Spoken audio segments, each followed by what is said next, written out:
Hey, hello guys, how are you? Welcome back to my YouTube channel at The Donares Vlog.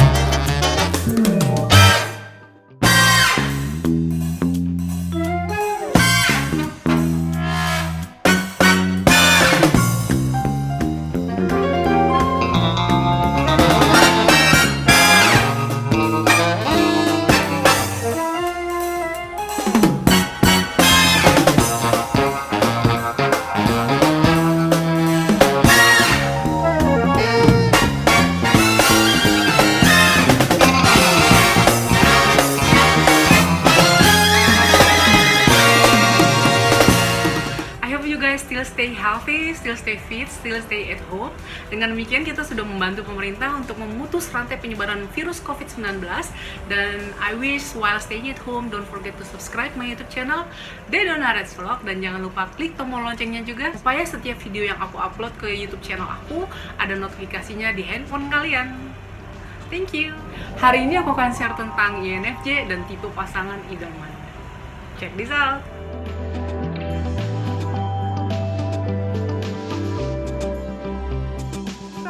Oke, tipe pasangan idaman seorang INFJ yang pertama adalah pasangan yang pegang teguh komitmen.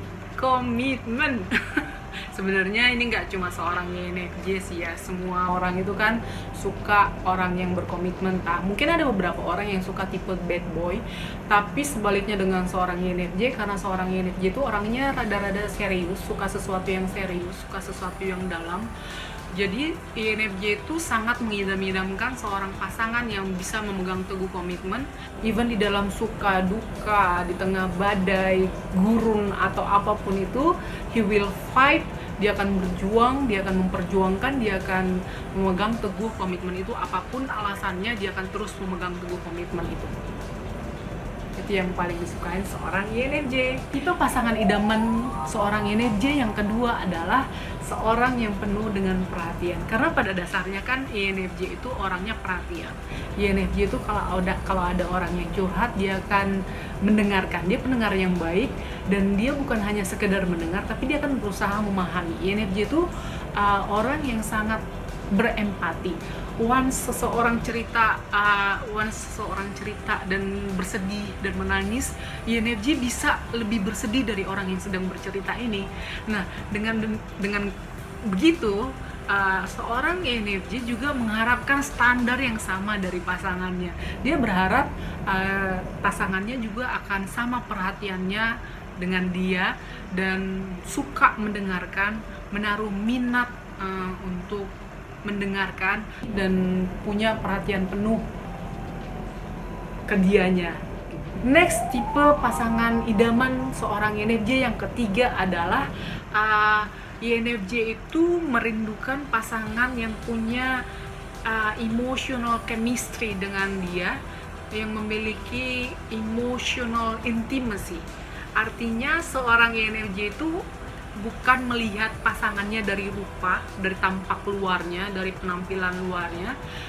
INFJ itu gak melihat seseorang dari tebal enggaknya dompetnya. Well, mungkin di zaman sekarang wajib sih ya, karena segala sesuatu butuh duit. So, memang nggak dilihat dari tebal enggaknya, tapi paling nggak tahu diri, segala sesuatunya butuh duit kan. Nggak bisa dimakan pakai cinta, makan tuh cinta, segala sesuatunya mahal gitu kan. Inflasi bentar lagi gitu, jadi uang sekolah anak mahal gitu. Jadi memang tetap mempedulikan keuangan, but that's not a big deal gitu, karena itu bisa dicari sebenarnya. Yang penting orangnya bertanggung jawab dan bekerja keras. Tipe pasangan idaman seorang INFJ yang keempat adalah INFJ itu merindukan seorang pasangan yang jujur. I mean, kan pada dasarnya seorang INFJ itu seorang yang sangat intuitif. INFJ itu orang yang gampang baca orang. Jadi kita itu gampang banget bisa tahu seseorang itu bohong apa enggak, bisa tahu orang itu punya maksud tertentu enggak sama kita, bisa baca orang ini munafik apa enggak sih. Nah kadang-kadang ini yang bikin kita, karena kita bisa baca, ini yang bikin kita gampang ilfil sama orang. Nah makanya salah satu hal yang paling prioritas di dalam sebuah hubungan menurut seorang INFJ adalah kejujuran itu tadi. Karena dengan kejujuran kita mengharapkan sebuah komunikasi yang terbuka, kita akan bisa langsung bicara to the point apa yang kita mau di dalam sebuah hubungan gitu loh. Jadi kayak jujur-jujuran aja di depannya, aku begini, aku begini, aku begini, aku begini. Jangan ada agenda-agenda tersembunyi di balik sebuah hubungan gitu loh. Itu hal yang keempat. Nah, tipe pasangan idaman seorang INFJ yang kelima adalah INFJ itu merindukan pasangan yang bisa berdiskusi. Karena pada dasarnya seorang INFJ itu kan orangnya sangat pemikir, pengen taunya gede alias kepo. I mean, dia itu suka mengeksplor topik-topik yang aneh-aneh, dan karena pemikirannya ribet. I mean, ya karena memang semua orang bilang INFJ itu ribet, riweh, cara berpikirnya aneh.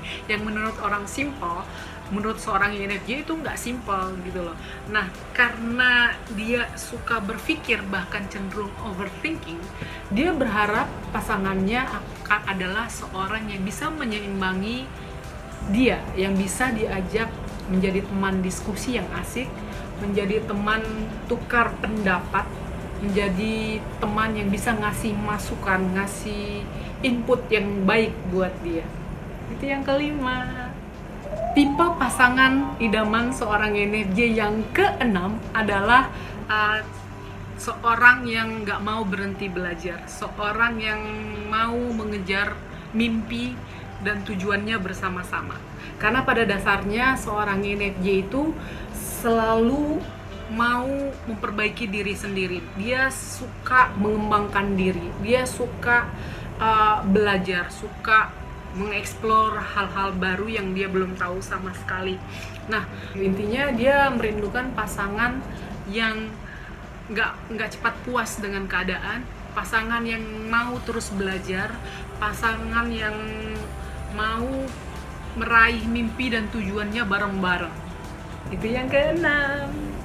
Tipe pasangan idaman seorang INFJ yang ketujuh adalah seorang yang penuh empati. Karena pada dasarnya seorang INFJ itu adalah pribadi yang sangat berempati.